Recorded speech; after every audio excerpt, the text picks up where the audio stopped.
네, 이번 한 주 동안 윤 대통령 탄핵 심판 5차와 6차 변론기일이 진행돼 양측의 열띤 법정 공방이 이어졌습니다. 이제 중반을 넘어선 탄핵 심판과 내란 혐의 형사 재판, 그리고 이재명 대표의 재판들까지 법정 쟁점들 살펴보겠습니다. 김성근 변호사 나오셨습니다. 안녕하십니까? 안녕하세요. 네, 이제 5차, 6차 변론까지 끝났습니다. 국회 소추단 측에서는 이제 인용을 해도 무리가 없다라면서 탄핵 인용에 좀 자신감을 비치는 모습이었거든요. 이렇게 판단한 근거는 어떤 거라고 보셨나요? 네, 탄핵 심판의 핵심적인 쟁점 그리고 그 결론은 결국은 대통령이 직을 계속 유지할 것인가 아니면 파면할 것인가를 결정하는 데 있습니다. 대통령이 직을 유지한다면 대통령의 권한을 계속 행사를 할 수가 있다는 것이고요. 이번엔 비상계엄이라는 국면에서 기본적으로 이러한 대통령 권한 행사가 헌법과 법률에 위반이 되었는지에 대한 부분들을 다투는 그런 부분들이 핵심적인 쟁점이고, 결론적으로는 비상계엄을 선포하고 그리고 입법부인 국회에 군부대를 전개시켜서 또 국회의 계엄 해제 의결을 막고자 했다라는 부분들이 구체적인 증언 등을 통해 가지고 상당히 입증이 됐다라는 식의 이제 결론에 이르렀다라고 판단을 하고 그렇게 입장을 밝힌 것으로 보입니다. 결론적으로는 이제 세부적인 내용들에 대해 가지고는 여러 가지 쟁론들이 있겠지만은 적어도 각각의 군부대들이 선관위와 그리고 국회에 진입했다는 사실, 그리고 그 내용들 중에서 구체적으로 150명이라는 계엄 해제 의결 정족수에 대한 구체적인 내용들을 들었다는 사실과, 그리고 그 과정에서 결론적으로는 단전까지도 이제 체포와 관련돼서도 구체적인 지시들이 받은 사실이 있다는 증언이 있는 부분들을 종합적으로 고려해 볼 때 결국은 지금 직에 복귀를 해서 한다면은 다시나 대통령의 권한을 또 남용을 해서 이러한 행동들을 할 위험성이 있다는 것들을 충분히 소추 사유들을 증명했다라 이렇게 판단한다고 볼 수 있습니다. 네, 근데 반면에 윤 대통령 측은 이 왜곡된 진술이다, 또 특정한 방향으로 모든 게 진행되고 있다, 이렇게 주장하고 있는 상황인데 아직 탄핵 사유에 대해서 다툴 여지가 있다고 보는 걸까요?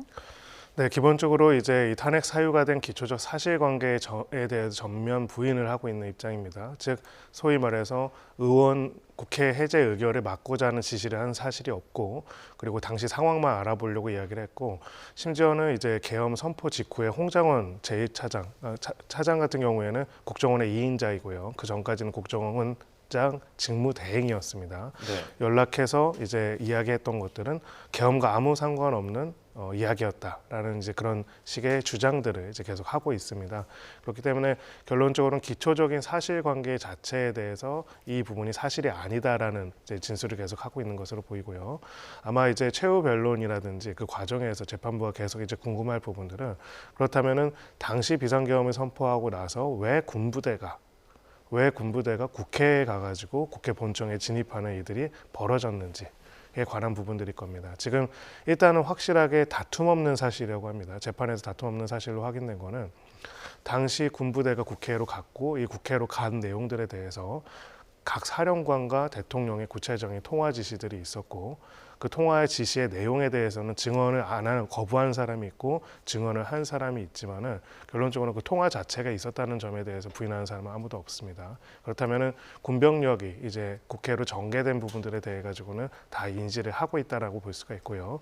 그렇다면 앞으로도 대통령이 소위 말해서 비상계엄을 선포하고 국회에 이제 계엄 해제 의결을 위해서 모여드는 국회의원들이 모여들고 있는 상황에서 강경한 군병력을 전개시켜도 되는지가, 그것이 이제 대통령의 권한으로서 인정될 수 있는지에 대한 부분들이 결국 핵심 쟁점이 될 것으로 보입니다. 네. 이번에 증인으로 참석한 사람 중에 좀 눈길을 끌었던 게 곽종근 전 특수전 사령관이었잖아요. 윤 대통령도 그렇고 정영식 재판관 같은 경우에도 실문에 상당한 시간을 할애를 했는데 또 여기서 의원이냐 요원이냐 인원이냐 설전이 벌어졌거든요. 곽 전 사령관 측은 어떻게 보셨나요? 네, 결국은 이제 당시에 구체적으로 들은 내용에 대한 부분들에 대한 게 이제 핵심이라고 보고요. 지금도 표로 이렇게 정리를 하셨지만은 구체적으로 대통령으로부터 직접 전화를 받아서 지시를 받았다. 이것도 사실 조금 이례적이긴 합니다. 특전 사령관이 이제 작전을 수행하는 과정에서 대통령이 직접 연락을 해가지고 이런저런 지시를 한다는 경우가 일반적이지는 않죠. 그런 부분들에 있어서는 전화를 한 사실에 대해서는 이제 상호 다툼이 없습니다. 두 번째로 이제 당시에 끌어내라라고 했다라는 표현에 대해서 이제 지금 이거 외에도 나머지 이제 구체적인 증거 자료들이 중요하다고 볼 수가 있는데요. 김현태 10707 단장과 그다음에 이 곽종근 사령관 둘 다 이제 이야기하는 거는 150명이라는 숫자입니다. 그래서 네. 결국은 증언 내용 중에서 가장 핵심적인 거는 150명이라고 보이고요. 여기서 150명의 핵심은 국회 계엄해제 의결권 정족수입니다. 결국은 이 의결 정족수와 관련돼서 이것을 막고자 하는 것이 당시 국병력의 이 작전의 가장 수행의 목적이었다는 것들을 증언했다고 보여지고요.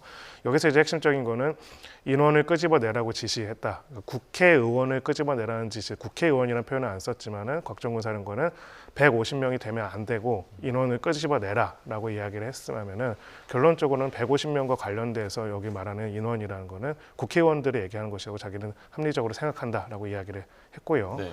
여기에 대해서 인원이라는 표현을 전혀 써본 적이 없다라는 것이 윤 대통령 측의 입장이었는데 사실 이 재판 심판 전후로 계속 인원이라는 표현을 쓴 게 이미 나오기는 했습니다. 예, 그래서 인원이라는 표현 자체를 이제 안 썼다라는 부분들에 대해서 어쨌든 그렇게 반박을 하고 있는 상황이고요. 결과적으로는 재판부로서는 증언의 신빙성을 판단하는 데 있어서 각각의 이제 당사자들이 주장하고 부인하는 내용 그 자체가 아니라 전후 맥락들을 보게 될 것입니다. 만약에 150명이라는 부분들에 대해 가지고 이야기한 것이 곽종근 사령관만 이야기하고 있으면 모르겠지만은 곽종근 사령관이 그렇게 이야기 듣고 얘기한 것들에 대해서 이제 소위 말해서 그 밑에 직속 부하라고 할 수 있는 707 단장도 그 150명 이야기를 들었다라고 이야기를 하고요. 또 나머지 지금 이야기 들어보면 화상회의에서 전파되는 내용들을 그 외에 다른 관련된 특전사 부대 장교들이나 부대원들도 들은 부분들이 있다라고 하고 그 진술들도 있다고 한다면은 그 내용들을 종합해서 당시에 국회를 봉쇄하고 또 계엄 해제 의결을 막고자 하는 것이 특전사가 당시에 병력을 전개해서 하고자 하는 작전의 주된 내용이었다라는 점에 대한 입증이 가려질 것으로 보입니다. 네, 또 쟁점 중에 하나가 곽 전 사령관은 윤 대통령과 김용현 전 장관이 국회 철수 지시를 한 적이 없다라고 말했는데 반면에 윤 대통령은 계엄해제 결의가 나오자마자 국회 철수를 지시했다 이렇게 말을 하고 있죠. 이 탄핵 심판에는 이렇게 대립되는 주장이 어떤 영향을 미칠까요? 네, 기본적으로 이제 우리가 심판이라는 이 탄핵 심판 재판 과정에서는 기본적으로 당사자가 있고요. 그 당사자들이 주장이 만약에 일치한다면은 재판을 더 할 필요도 없습니다. 다툼 없는 사실로 다 정리가 되겠죠. 그럼 다투는 사실에 대해서 다투는 사실 중에 객관적 실체적 진실이 무엇인지 파악하기 위해서 재판을 하는 거고요. 증인들의 증언 내용에 대해서 그 증언 내용은 사실과 다르다는 부인을 그 반대 당사자 쪽에서는 하는 것들은 뭐 크게 특별하게 다른 부분들은 아니라고 생각합니다. 그렇다면 이제 재판부 입장에서는 결국은 당시의 실체적 진실, 즉 이 증언의 신빙성을 인정할 만한 나머지 객관적인 사유들이 있는지를 보는 것들이 중요할 거고요. 그렇다면 여기서 중요한 거는 그 증언과 부합할 수 있는 나머지 자료들이라고 볼 수가 있습니다. 소위 말해서 근데 지금 자막에도 나오지만은 끄집어내라라고 이야기를 했는데 의원들의 계엄 해제 의결을 막기 위해서 끄집어내라는 지시를 했는데 이게 가능한 이야기냐는 것을 당사자 쪽에서 이야기를 하는데요.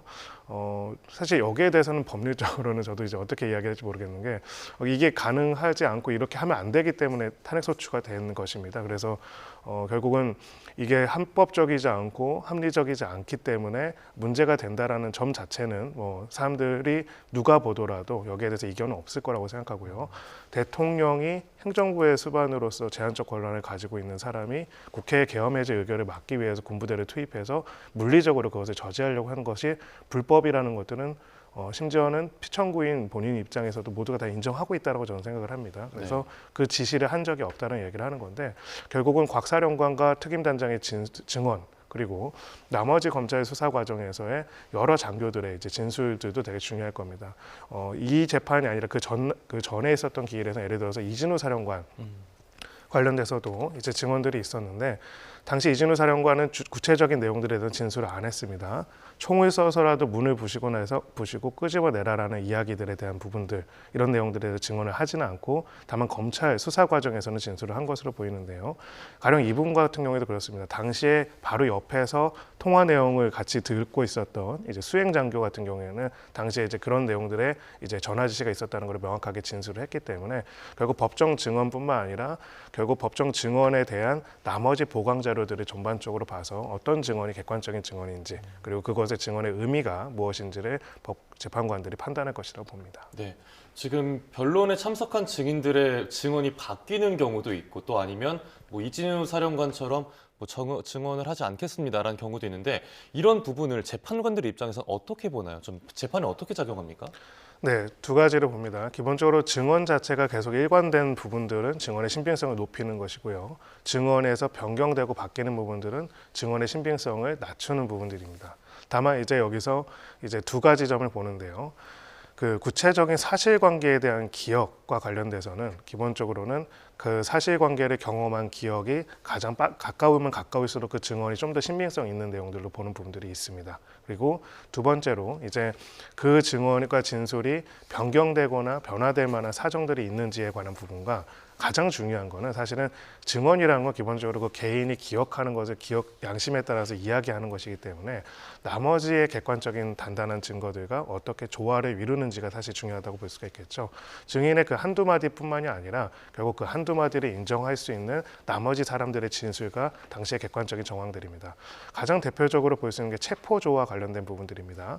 체포 지시를 했느냐라고 해서 체포라는 표현을 썼는지 체포의 표현을 썼는데 메모가 제대로 기재가 되냐, 메모에서 기재가 누락이 되거나 혹은 글씨가 휘갈겨졌는지 이런 부분들이 중요한 부분도 있겠지만은 결국 제일 중요한 거는 만약에 체포조가 꾸려졌다면은 이 대상자들을 체포하기 위해서 구체적인 명단이 나오고 그 사람들을 체포하기 위한 인원들이 동원되지 않았습니까? 그러면은 그 사람들이 그러면 구체적으로 준비를 하고 우리 이렇게 움직입시다라고 논의한 내용들이 있다면은 네. 그렇다면 체포 지시가 있으니까 이게 움직였구나라는 것들이 증명이 되는 거고요. 만약에 그런 이야기 들었다라고 증언을 했는데 어떤 체포조나 실질적으로 운영되는 그 부대원들이 하나도 없었다고 한다면은 그거는 거짓일 가능성이 높은 겁니다. 결국은 그 증언의 그 구체적인 토시 하나하나보다는 전후방에 있어서 나머지 사람들과 객관적인 증거가 가장 중요한 내용들이다 이렇게 볼 수가 있습니다. 네, 이렇게 증언들이 계속해서 바뀌면서 윤 대통령은 이제 내란 프레임과 탄핵 공작이 시작됐다 이렇게 주장을 하고 있는데 이 문제가 탄핵 심판 변수로 떠오를 가능성도 있을까요? 별로 그렇지는 않다고 생각합니다. 지금 말한 것처럼 법정이라는 건 객관적인 증거와 증언을 바탕으로 해서 시체적 진실을 가리는 과정이고요.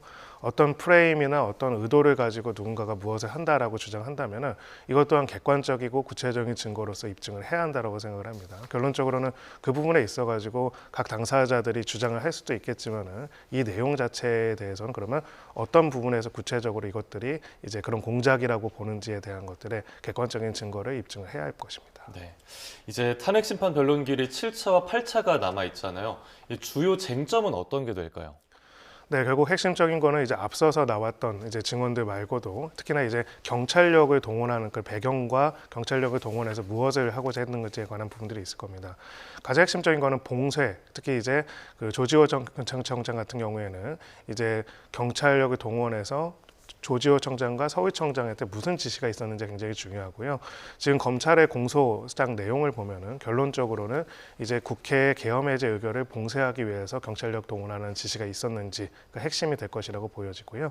이런 부분들에 대해 가지고 어떤 지시가 있었고 그 지시가 정당하다고 생각하는지가 중요하다고 봅니다. 지금 네. 일부 진술 자료의 내용에 따르면은 청장 등은 이제 여기에 대해서 이런 지시가 터무니없다라고 생각해가지고 완전히 따르지 않았다라는 내용들을 하고 있고요. 또 근데 지금까지 상황들을 봤을 때는 이진우 전 사령관 같이 이제 진술을 거부하거나 증언을 거부할 가능성도 배제할 수는 없습니다. 네, 또 서울중앙지법에서 진행되고 있는 내란 혐의 관련 피고인의 재판 병합 여부도 지금 관심인데요. 변호사님은 병합 가능성 어떻게 내다보십니까? 기본적으로 기초적 사실관계가 동일하고 공범관계라고 한다면은 재판의 효율성과 합의적인 심리를 위해 가지고 병합을 하는 게 일반적입니다. 일반론적으로는 그렇고요. 다만 이제 각각의 혐의자들의 관련된 증언과 증거가 굉장히 많고 만약에 이제 그거를 그 증거 능력을 부동의를 하다 보면 그분들이 다 나와서 진술을 해야 합니다. 그러니까 경찰청장의 혐의와 국방부 장관의 혐의가 각각 다른 부분들이 있기 때문에 재판이 너무나 늦어질 가능성도 있고 이런 부분들을 고려해서 기본적으로는 원칙적으로는 병합하지만 각각의 이제 소위 말해서 공판 준비기를 잡아보고 그 앞으로 나올 증인들의 목록과 일정들을 봤을 때 과할 정도로 이제 그러면 늦어질 것이라 보여진다면은 분리해서 그대로 진행할 가능성도 있습니다. 네. 이번엔 이재명 민주당 대표 재판 이야기로 넘어가겠습니다. 김용 전 민주연구원 부원장의 2심 결과가 나왔습니다. 5년 그대로 유지가 됐는데 이재명 대표 그 재판에 어떤 영향 줄까요? 네, 지금 공소 사실 자체가 구체적으로 바로 연결되어 있지는 않지만 두 가지 점에서 핵심적인 연결고리가 있다라고 볼 수 있습니다. 대장동, 백현동 개발과 관련돼서 당시 개발업자라고 할 수 있는 남욱 등과 상당한 긴밀한 관계를 가지고 자금을 수수했다는 점이 항소심 재판부에서도 1심과 동일하게 인정됐다는 면에서 기본적으로 대장동 개발에 있어서 민간 개발업자들과의 나름의 유착 등이 있다는 점에 대한 것이 실체적인 진실이 있다라고 법원이 판단했다는 점에 있어서 이제 이 부분이 앞으로의 대장동 재판 등에 있어가지고 영향을 미칠 것이라고 보여지고요. 또 이 과정에서 굉장히 중요한 쟁점이 되었던 유동규의 진술과 증언에 대해서 이 증언의 신빙성을 인정했다는 부분들도 향후의 나머지 재판, 특히나 이제 지금 선거법 위반 재판 등에 있어가지고 굉장히 중요한 자료가 될 수는 있다 이렇게 봅니다. 네, 이재명 대표의 선거법 항소심 재판부가 증인을 3명만 채택하기로 결정했는데 이 재판에 속도를 내겠다는 의지가 있는 걸까요? 네, 그렇습니다. 기본적으로는 이제 지금 공판 기일에 이제 결심을 언제 하겠다라고 미리 정한 것도 상당히 이제 이 재판 지연의 의도가 재판 지연을 하지 않고 빠르게 이 부분들 심리를 하겠다는 것이고요. 그 부분에 있어서 1심에서 충분하게 많은 심리가 있었기 때문에 항소심도 최대한 신속하게 결정을 하겠다라는 의지를 표명했다고 볼 수가 있습니다. 네. 그런데 이 대표가 그 위헌법률 심판 제청을 했잖아요. 이게 받아들여질 가능성은 어떻게 되는지랑 또 그렇다면 2심 선고 시점은 언제쯤이 될지 네. 궁금한데요. 기본적으로 이제 받아들여진다면 선고 시점은 완전히 이제 확 밀리게 됩니다. 왜냐하면 그때까지 재판을 중단하기 때문이죠. 다만 이제 재판부가 지금까지 보여준 태도와 여러 가지 입장들을 봤을 때, 그리고 무엇보다도 위헌법률 심판 대상 재평 신청의 대상 법률 조항에 대해서는 최근에 헌법재판소에서 이미 이것이 합헌이라고 결정을 했다는 점을 봤을 때는 재판부가 이 재청 신청을 받아들이지 않을 가능성이 높다라고 생각을 하고요.